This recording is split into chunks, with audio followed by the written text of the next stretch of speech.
Wisdom literature is a genre of literature that was common in the ancient Near East. In the Bible, the books of Job, Proverbs, and Ecclesiastes are considered wisdom literature. Psalms and Song of Solomon are sometimes included as well. They provide insights about how the world works and how to live wisely. In the next couple of episodes, I want to provide an introduction to wisdom, and specifically biblical wisdom. In today's episode, I'm going to describe a true story that will set the stage for a more detailed examination of wisdom next week. To learn more, join me for today's episode of All Things Apostolic.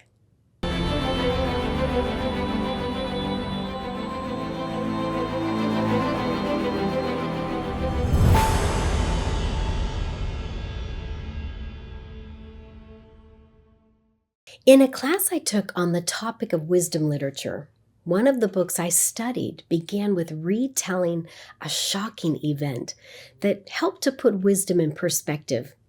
I found the story to be so impacting that I researched it further to know more details. So I want to share it with you because there are lessons that we can glean from the story. About 40 miles east of the city of Portland in the state of Oregon is the most climbed mountain in the Western Hemisphere, Mount Hood. It rises from near sea level to an impressive elevation of 11,200 feet. One of the reasons for its popularity is that from the base of the mountain, the climb looks deceptively easy. A small private school called Oregon Episcopal School had an annual rite of passage trip to Mount Hood. Modeled on the principles of Outward Bound, it was called Base Camp, and it was a required educational experience for all 10th graders. The idea was to help students grow by putting them in a challenging environment that required problem solving and teamwork. The school had been running this program for a number of years. In the months leading up to the spring trip in the year of 1986, instructors had taught students some technical aspects of snow climbing. The students learned about how to ascend and descend, how to self-arrest during a fall, how to perform basic first aid, and more. About an hour before midnight on Sunday, May 11th, which happened to be Mother's Day in 1986, a group of 15 teenagers assembled at the high school to gear up for the expedition to climb the majestic peak. This included 12 sophomores and 3 upper-class students who had a little higher level of training. In less than 12 hours, they expected to be standing on the summit of Mount Hood. They gathered up their harnesses, slings, a field stove, a sleeping bag, a large nylon tarp, 2 first aid kits, and more. The students boarded the bus along with the trip's leader, Thomas Goman, who was the school's 42-year-old chaplain and an Episcopal priest. Marion Horwell, the Dean of Residence and Student Affairs, came along to support her school, although she had never climbed a mountain before. One parent participated, Sharon Spray, who was accompanying her daughter, Hillary. After the 90-minute bus ride, the group arrived at Timberline Lodge. There they were joined by an outward bound instructor named Dee and by a 30-year-old professional guide named Ralph Summers. They were issued ice axes and helmets. The team also carried compasses, a set of long wands that would be used to mark their path on the way up and down, and a sturdy shovel designed for digging through ice-crusted snow. Typically, climbers leave between midnight and 4 a.m. and hike to the summit to see the sunrise, and then head back down the mountain. On that night in May, Goman's group left Timberline Lodge around 2:30 a.m. for the roughly 6-mile round trip. There were 20 people in all, 15 male and female students, Goman, the group leader, 1 mother, 1 administrator, and the 2 guides. They were at 6,000 feet elevation, close to the tree line, and there was calf-deep snow on the ground. The temperatures were comfortably above freezing. Goman knew about an impending storm that forecasters had been warning about for the afternoon of May 12th. News organizations and weather services had predicted a multi-day storm with vicious winds and heavy marine moisture surging in. Goman assessed the conditions and decided that the climb could be completed safely anyway, before the worst of the weather hit. And given the calm weather at the time, leaving was not unreasonable. Goman had led many climbs before, so he had some experience. However, although he was very well liked and respected by the students and by his colleagues at the school, a former student of his later noted how there was a streak of recklessness in his character that he had witnessed firsthand on a different school outing. In that previous situation, when students expressed a hesitancy to leap from a cliff while tethered, Goman reportedly did the jump over and over, each time banging against the rocky cliff wall. He repeated the jump about 8 times until he was bloody, and it left the students traumatized. On Mount Hood on the morning of Monday, May 12th, initially the climb was pretty easy. The conditions and visibility were still fairly mild, but a few people began to have second thoughts about pushing on. The first to head down was a girl named Hillary and her mother Sharon. At about 3:15 a.m., Hillary had a stomachache and didn't feel fit enough to complete the climb, though she was urged to keep going. She says, "I was the first person to turn back. I did experience pressure from the leaders to continue. Tom Goman pressured the kids. We all assumed he knew what was best. I knew what was best for me was to turn around and leave." Around 5 o'clock a.m., they reached a warming station called Silcock's Hut at an elevation of about 7,000 feet. A student was in pain, suffering from cramps, so she returned to the lodge with another climber. And 2 more climbers turned back soon after that. Around 8 a.m., they reached the Palmer Lift. And then at 11:30 a.m., another climber decided that she needed to go back because she was suffering from mild snow blindness, so she headed down the mountain alone. Now the group just had 13 people remaining. Within 2 hours after the last student's departure, bad weather descended suddenly. Goman thought the group could still reach the summit and get back down, so they pushed and pushed. As the weather worsened, Summers, the professional guide, began to question whether they should turn around. They didn't. Finally, around 2 or 3 p.m., they had trekked 6 or 7 hours past Palmer Lift. With the group above 10,000 feet and winds blowing hard, Summers went ahead of the group about 30 or 40 feet further and saw that the conditions were too precarious. He was finally able to convince Goman to turn around. But by then, it was too late. The storm had arrived. There was a relatively direct path down the mountain that they could take even in deteriorating weather, and the plan was to do that. But around 3:30 p.m., after the group was able to descend several hundred feet, a 15-year-old boy who was the youngest climber started struggling in the cold. He was a runner with a lean, athletic body, so he didn't have any insulating fat. His speech was slurred. He staggered and toppled over, just wanting to go to sleep. The students huddled around and placed him in the group's only sleeping bag. A fellow student climbed into the bag to help warm him. Summers used the field stove to boil water with 2 lemon drops, and the boy drank 12 ounces of hot liquid. This rewarming process helped, but it ate up almost an hour of time before the group could get going again. At this point, Summers took the lead. Goman had overcorrected the course to avoid a canyon, setting a compass to a heading that was 20 degrees off course. It's possible that Goman was having cognitive problems by this point, There was the strong possibility that fatigue and the cold were affecting him adversely at a much earlier state than others in the group were aware. As a result of the directional error, the climbers were moving almost directly sideways across the face of the mountain instead of down. As they proceeded, Summers noticed a crack in the snow and grew worried. He thought that they might be crossing an area called White River Glacier. Under any circumstances, crossing a glacier is dangerous because its crevasses are not always visible. In a blizzard, blowing snow undergoes a process called mechanical hardening, meaning it can accumulate in caps or bridges over empty space. These bridges can collapse when you step on them.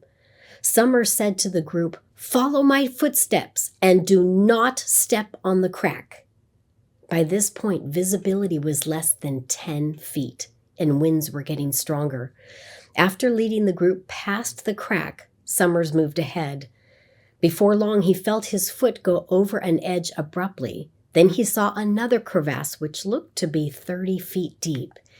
By this time, it was around 7 p.m. Now remember, they should have been back by noon or early afternoon, and it's now 7 p.m. Considering the late hour and the fact that one student could not walk unassisted, and they did not know their exact location, and they found themselves on a glacier with at least one large crevasse, Summers decided that the best option was to dig in. So he started digging a snow cave. It turns out that they weren't on the glacier, but were near its edge at an altitude of 8,200 feet. Summers and Goman worked together to dig a cave in about an hour, measuring 6 feet by 8 feet and 4 feet high inside. It was only big enough to fit 6, and they had 13 people. So they set up a rotation, taking turns sitting outside in the gale force winds. Inside the cave wasn't much better. It was claustrophobic, and the walls soon began to thaw from body heat. Snowmelt accumulated in a slushy trough on the cave floor. Anybody in the middle ended up in a shallow pool of ice water. Terrified, the students struggled to breathe. They were panicking about the air. They also struggled to keep the cave mouth open. At some point during the night, the wind outside the cave entrance sucked away both the shovel and the sleeping bag. Without the shovel, the students had to try to keep the entrance clear with an ice axe and by moving in and out of the cave. By first light on Tuesday morning, the situation had become untenable. Summers asked Goman to count to 10, and he was unable to. Summers decided that he had to leave to try to get down and find rescuers. One of the older students volunteered to go with him, and they vanished into the whiteout. Summers and the student veered badly off course, but a few hours later, by 9:50 a.m., they ended up making it to another ski resort lodge that was roughly 2 miles east of the Timberline Lodge. Unbeknownst to the climbers, in the early hours of Tuesday, May 13th, members of the Portland Mountain Rescue, the PMR, had received news that there were student climbers on Mount Hood who hadn't returned. The PMR showed up at the base of Mount Hood in the middle of the storm. They reached the Timberline Lodge at 5:21 a.m. on Tuesday. One of the volunteers later said that in his whole climbing career, which included summiting Mount Hood at least 460 times, he had never seen the weather so bad. The winds were 103 miles per hour, which qualifies as a Category 2 hurricane. You can't stand up, and with the blowing snow, there is zero visibility. The rescuers would be risking their lives. At 8:53 a.m., the ground crew from a unit of Air Force pararescuers arrived. The sheriff's office established a staging area and sent searchers out into the weather. but they found nothing. They had no idea, after all, where to look, since the whiteout meant that helicopters couldn't fly. And even though Summers and the student had returned, they didn't know exactly where they were on the mountain. And Summers was not able to give good information to the searchers. Searching through the worst of the storm, covering a vast snow-blown area, the volunteers struggled to see or hear anything. The wind howled, snow piled up. Visibility for parts of the day was less than an arm's length. The severity of this storm was certainly one of the worst this mountain had ever encountered. During the initial day of searching, the winds were strong enough that they flipped over a snowcat. After it was put back upright, a window popped out, and still the volunteers went out, but they couldn't find the climbers. All day Tuesday, back at the snow cave, the remaining 11 people waited, vacillating between hope and despair. The air was cold and damp. It must have been painful to breathe. And the cave opening was getting smaller as new snow kept coming in. Sometime on Tuesday night, with the blizzard still raging, the cave's entrance was nearly sealed shut. One student who had crawled outside tried to get back in, but he couldn't get more than a single boot back through the entrance. 4 feet of snow had accumulated in 24 hours. And at this point, the mouth of the cave was effectively sealed. 3 students were outside. 8 people were squished inside, buried now deep under the snow. The weather finally cleared on early Wednesday morning. Around 2 a.m., rescuers rode in a snowcat from Mount Hood Meadows up the side of the mountain. They had to shelter in place for several hours, but around 5:45 a.m. after sunrise, they noticed 2 black dots in an area called White River Canyon.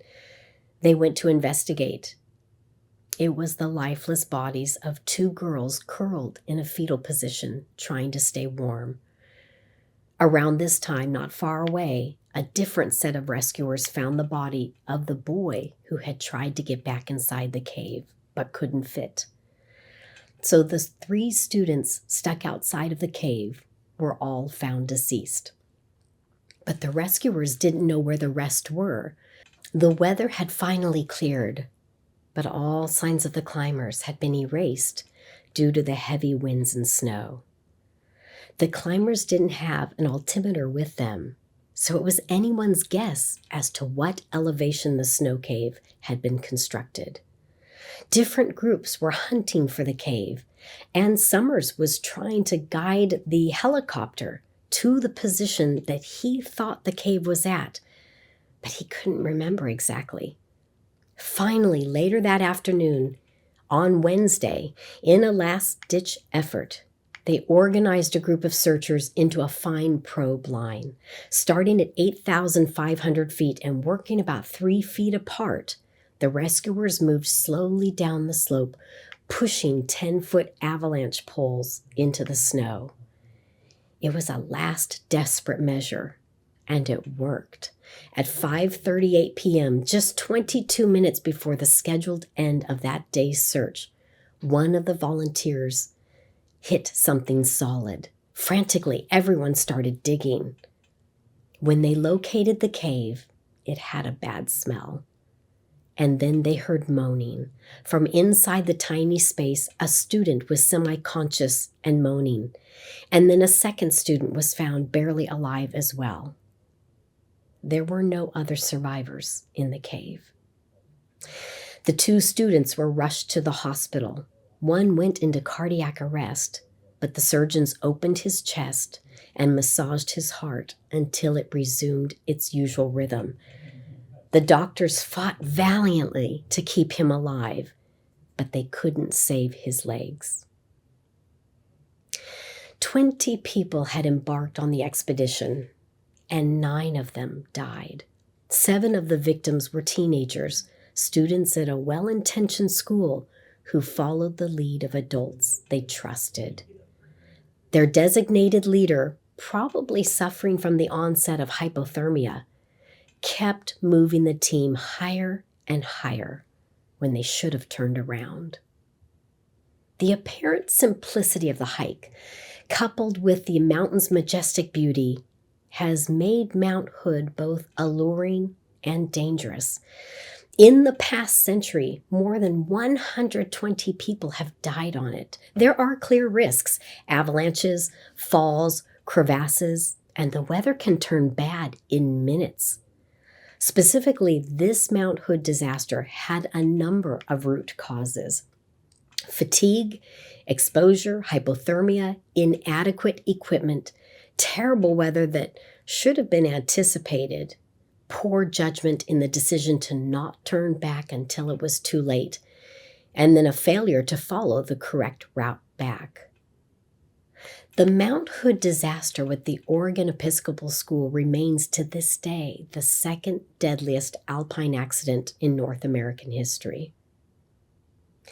Outdoor programs are popular, and they're based on the idea that the potential for gain, such as personal growth, decision-making, critical thinking, and problem-solving, leadership, etc., outweighs the risks. But the risks exist. The group of students from Oregon Episcopal School had enough training for the expected climbing conditions, but they were unprepared in terms of gear, knowledge, and experience for the actual conditions they faced. And the risks are not just for the inexperienced. Even the most experienced climbers have lost their lives to Mount Hood's unpredictable weather patterns, hidden crevasses, and unexpected drop-offs.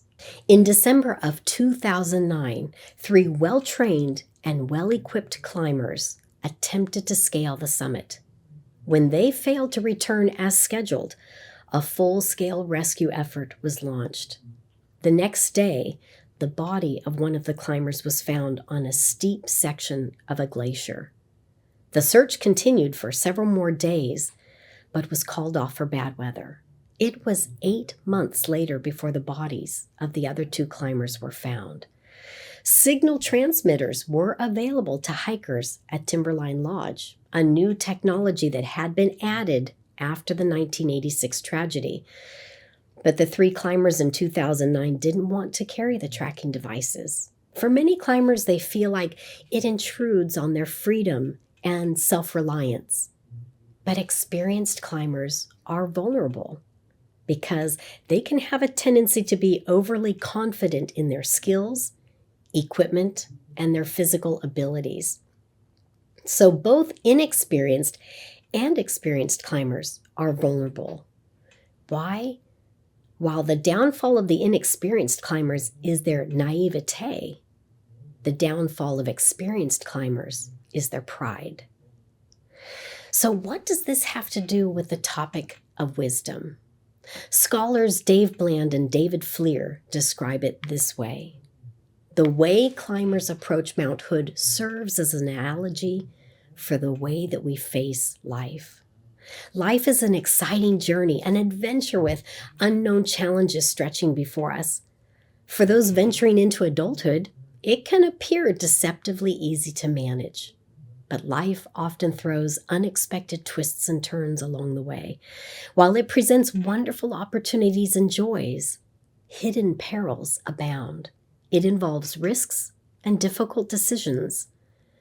Our world does not prepare individuals well for this journey, regardless of the level of experience. Both the novice and the experienced must remain constantly vigilant. And it is at this point that wisdom speaks a profound word into our experience. Wisdom capably negotiates the complexities of life. Wisdom seeks to discover God's order in life and then proceeds to fit into that order, always acknowledging human limitations. In the next episode, we're going to talk more about what wisdom is and what the Bible teaches us about wisdom. Thank you for joining me for today's episode of All Things Apostolic. And until next time, take care and God bless.